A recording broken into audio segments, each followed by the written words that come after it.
Hey folks, I'm Wes Brooks, and I have the privilege of serving as the Chief Resilience Officer for the state of Florida.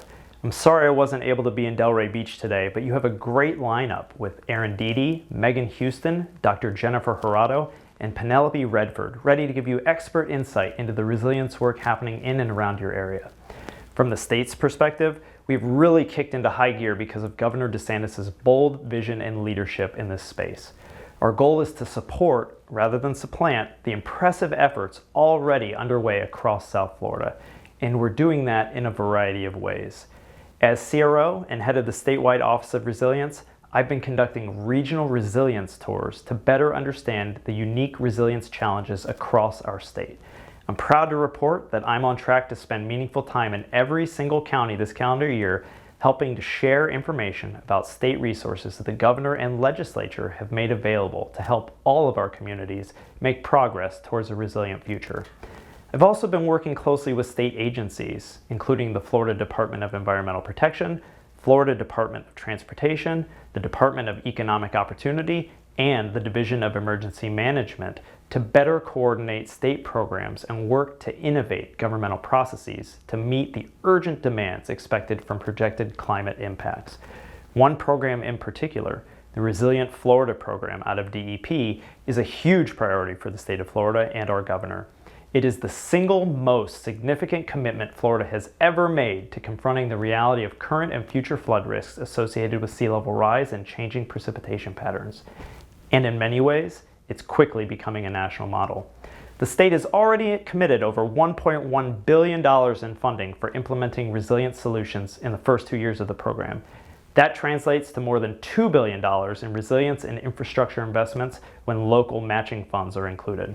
That has a real impact on our communities, and with continued support, will dramatically transform our state for the better for decades to come. That's because ultimately, implementing successful flood mitigation and resilience projects alongside other tools and strategies is fundamental to ensuring that Floridians continue to experience improvements in their quality of life today, while also sustaining economic and environmental vitality well into the future. And in fact, the city of Delray Beach is the recipient of one of the largest Resilient Florida grants to date. In December of last year, Governor DeSantis announced that the city's Tropic Isle roadway and underground utility improvements project was approved as part of the state's first ever statewide resilience plan.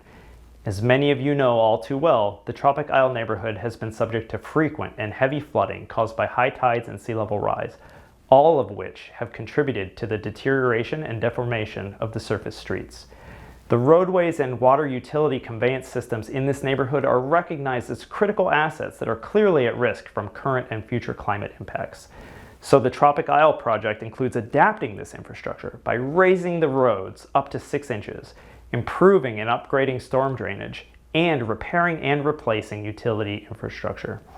The nearly $40 million project also covers the reconstruction of driveway aprons for a smooth transition to the raised roadways to help maintain the livability of the neighborhood. The project also includes the addition of fire hydrants to increase neighborhood fire protection. And the state award of $19.8 million covers half the cost of the project, allowing your local tax and municipal bond dollars to go twice as far to fund other community priorities.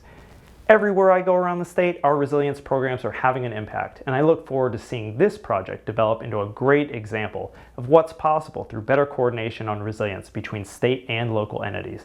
Enjoy the rest of Delray Beach's Climate and Art Week, and thank you for learning more about how we're all working better together to deliver a more resilient Florida.